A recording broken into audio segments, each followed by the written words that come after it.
ଅଶେଷ ଅଶେଷ ଧନ୍ୟବାଦ ଦେବି ଆମର ଶରତ ବାବୁଙ୍କୁ। এই ସାହିର ଜଣେ ସମ୍ମାନସ୍ପଦ ବ୍ୟକ୍ତି।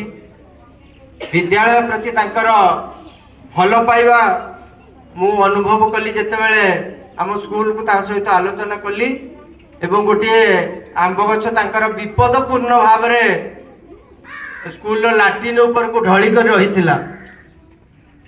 ମୁଁ ତାଙ୍କ ସହିତ ଆଲୋଚନା କଲି ଚେୟାରମ୍ୟାନ୍ ଏବଂ ମୋ ସ୍କୁଲର ସଭାପତି ମହୋଦୟଙ୍କୁ ନେଇକି ଗୋଟେ ମିଟିଂ କଲୁ। ବିନା ଦ୍ୱିଧାରେ ସେ ମହୋଦୟ କହିଲେ ଆପଣ ଗଛ କଟା ହେବ ଏବଂ ପିଲାଙ୍କ ଉପରେ କୌଣସି ଯେମିତି ବିପଦ ନ ରହିବ ସେଥିପାଇଁ ଆମେ ନିଶ୍ଚିତ ଭାବରେ ଆପଣଙ୍କ ପଦକ୍ଷେପକୁ ସ୍ୱାଗତ କରୁଛୁ ଏବଂ ସମର୍ଥନ ଜଣାଉଛୁ।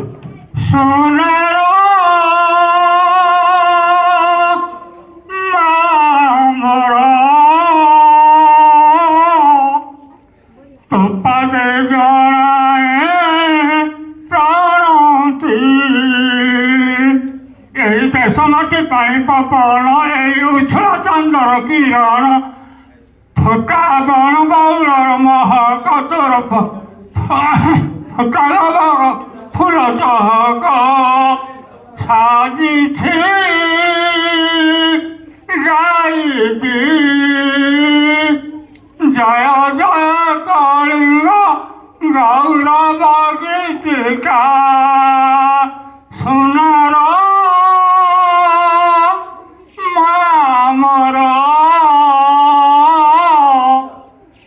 पादे जड़ाए प्रणति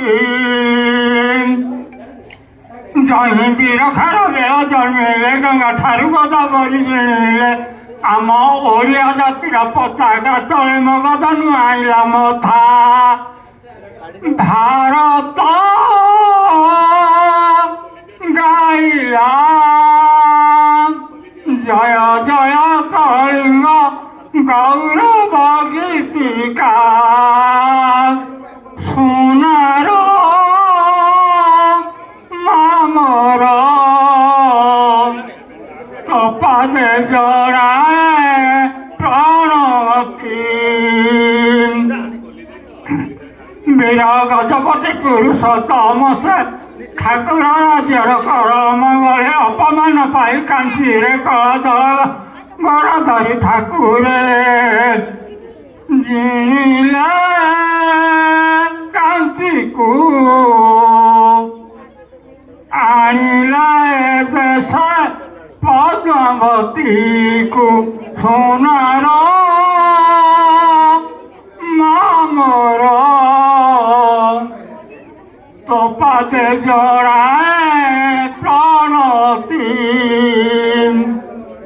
जाओ मुझे महोदय को अनेक अनेक धन्यवाद तथा आज पवित्र दिवस अवसर रे शुभेच्छा तथा अभिनंदन ज्ञापन करुअछि। समय बहुत संक्षिप्त आमर शिक्षानुष्ठान रे आपण माने जानिचंती कार्यक्रम आमर बहुत किछि रहिछि। आमर भी आम विद्यालय रे आज निश्चित भाव में 20 ରୁ 30 पिला तांकर अभिभाषण रखिबे। तो यही अनुष्ठान कर्मकर्ता राकेश बाबू को अनुरोध करी अति संक्षिप्त अभिभाषण रखुन। आज ही पवित्र त्रिरंगा पताका को मोर हृदय प्रणाम एवं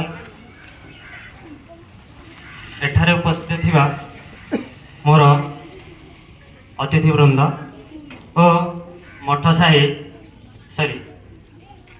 महामहिमा सरकारी उच्च प्राथमिक विद्यालय और बरसाही उच्च प्राथमिक विद्यालय शिक्षा शिक्षार्थी वृंद और छात्र छात्री वृंद सभी को मोर पवित्र स्वाधीनता दिवस उपलक्ष्य अभिनंदन। आज पवित्र त्रिरंगा पताका एकत्रित होवार कारण होउछि आम स्वाधीनता संग्रामी माने सभापति महोदय पूज्य गुरुजी गुरुमा वृंद एवं एठारे उपस्थित मोर छोट बड़ भाई और भौणी आज पवित्र दिवस में मत किसी कहबार सुजोग मिलू मो निजक धन्य मन करुच्ची। आज हूँ अगस्ट मास 15 तारिख आम देश अस्तित्व स्वाधीनता दिवस। यही दिन ଆମ ଦେଶର ପ୍ରତ୍ୟେକ ନାଗରିକ ପତାକା ତଳେ ଛିଡ଼ା ହୋଇ ଜାତୀୟ ସଙ୍ଗୀତ ଗାନ କରନ୍ତି। ଦୀର୍ଘ 200 ବର୍ଷର ଶାସନ ପରେ ଆମ ଦେଶ ଭାରତ ସ୍ୱାଧୀନ ହୋଇ ଅଗଷ୍ଟ ମାସ 15 ତାରିଖରେ ସ୍ୱାଧୀନ ହୋଇଥିଲା। ଆମ ଦେଶକୁ ସ୍ୱାଧୀନ କରିବାରେ ଅନେକ ବୀରପୁତ୍ରମାନଙ୍କର ଅବଦାନ ରହିଛି। ସେଥିମଧ୍ୟରୁ ସୁଭାଷ ଚନ୍ଦ୍ର ବୋଷ, ବାଜି ରାଉତ, ରାଣୀ ଲକ୍ଷ୍ମୀବାଇ, ମହାତ୍ମା ଗାନ୍ଧୀ ଓ ସର୍ଦ୍ଦାର ବଲ୍ଲଭଭାଇ ପଟେଲ ଏମିତି ଅନେକ ବୀରପୁତ୍ରମାନଙ୍କ ଅବଦାନ ରହିଛି। To speak few words on Independence Day. We celebrate Independence Day every 1 year 15 August. On this day 1947 India became free from British rule. We remember and honor freedom fighters like Mahatma Gandhi, Subhash Chandra Bose, Bhagat Singh and Rani Lakshmibai who made great sacrifices for our country, India, land of unity, diversity. We should love our country, respect everyone, keep our country surrounding clean and be honest and responsible citizen. Let us promise study well, work hard to make our country proud. जय हिंद, भारत माता की जय, भारत माता की भारत जगति दिए जोगाई एठी रही मुहि करे प्रणाम रखिबा ताहार मान सम्मान। एही बनाढ़ उत्सव विद्यमान समस्त गुरुजी गुरुमा तथा ज्ञानी गुणी बरेण्य अतिथि मानक मोर आंतरिक प्रणाम। छोट बड़ भाई भौणी मानक मोर अशेष अशेष श्रद्धा और शुभेच्छा। पुलकित आज समस्त मन और हृदय अपुरंती आनंद और हसर फुआरा आज समस्त मुखमंडल रे, कारण आज मो जन्मभूमि भारतर स्वाधीनता दिवस, मुक्तिर दिवस। एही पावन अवसर रे मते किछि कहिबार सुजोग मिलिथिबारु मु निजकु धन्य विवेचना करूछि। आपण माने भल रूपे अवगत थिबे जे आज भारत पालन करुछि तार 80तम स्वाधीनता दिवस। एही दिवस पालन करिबार तात्पर्य विषय मु किछि अभिभाषण रखिबार प्रयास करूछि।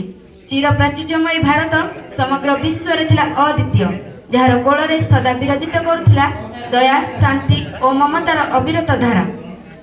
समय चक्र रे विदेशी माने भारत को आसी वाणिज्य करने को लगिले। धीरे धीरे से माने भारत को कबलित कले। भारत पराधीनतार श्रृंखल रे हेला आबद्ध। दिनकु दिन साधारण जनता दुख और जंत्रणा बढ़िबा को लागिला। पराधीनतार कष्ट और यातना असह्य हेला। समस्ते मुक्ति पथ को चाहि बसिले। कथार अच्छी मत्यर जेतेबेले शोषण कोषण और यातनार मात्रा बढ़ी जाए सेतेबेले स्वयं भगवान एई धराधाम रे अवतार नहीं जन्म ग्रहण करथांती। ठीक सही परी घड़ी संधि भीतर आविर्भूत हेले जातिर पिता महात्मा गांधी, पंडित नेहरू, नेताजी सुभाष चंद्र बोस परी महान देशप्रेमी और संग्रामी माने। एमाने शोषण कोषण मुक्ति देवा पाई नेले वज्र शपथ। अनेक युवक युवती स्वाधीनता संग्राम यज्ञ निजकू आहुति देवा लगी आगे आसिले। आरंभ है स्वाधीनता संग्राम आद्य पर्व। अहिंसा मंत्र को आधार कर जातिर पिता महात्मा गांधी अग्रसर हेले।